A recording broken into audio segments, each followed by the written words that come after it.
Altındaki şortu da görmedim. Bu şarkıyı canımdan çok sevdiğim akrabalarıma söylüyorum inşallah. Rabbim her daim bizi her an birleştirsin, birbirimizi yiyelim. Siz öyle diyorsun, arkanızdan da sevdiğim akrabaları diyorsun. Ceviz içi baklasın, düşmanlarımız hırsından çatlasın diyoruz.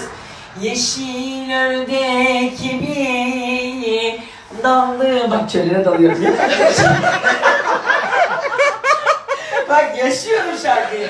Yeşil ördek gibi daldım çöllere ve serdi unu ne de ben de seni. Şarkı devam et lan. Menajer ve serdi unu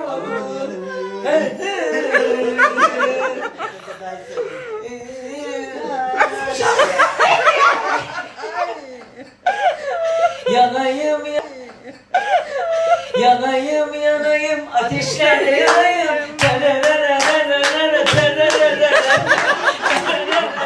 Onun da devamını Biz böyle biraz hızlı söylüyoruz. Neydi o? Balkanların günü neydi?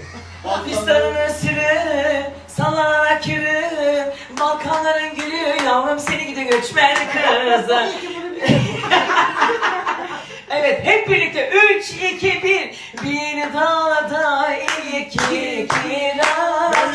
Biri al, biri beyaz. Eğer beni seversen mektubunu sıkça yaz. Sana beni. Allah'ım geri iade ediyorum. Ben sahnede hiç bir şey geldik zaten abla. Bana şuradan 500 lira alacağım. Orada 200 lira taksi malzeme.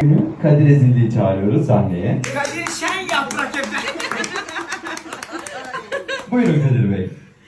Evet, hepinize tekrardan hayırlı akşamlar. Küçük bir kostüm değişikliğinin ardından yine sahnelerdeyiz.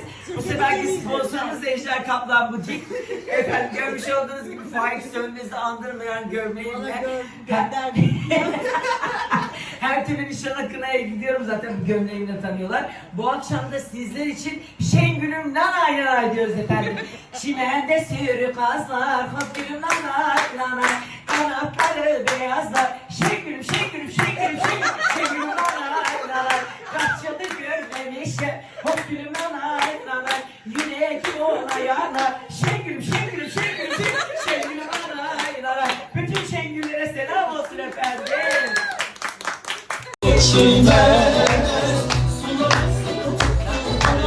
Ailemizde hep bir rocker havası. Geçilir, yardan geçilmez. Aslanım aslan.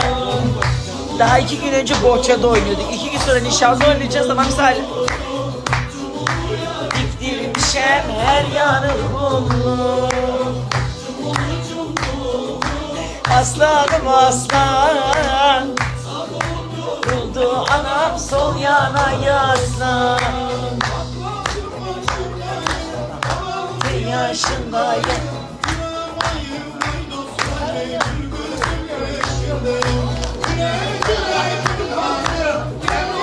Benim canım sensin benim dermanım.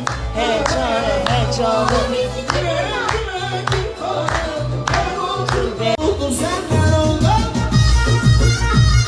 Kerem de ayaklarını inceliyor alayı öğrenmek için. Ayaklara bakıyor. Bakın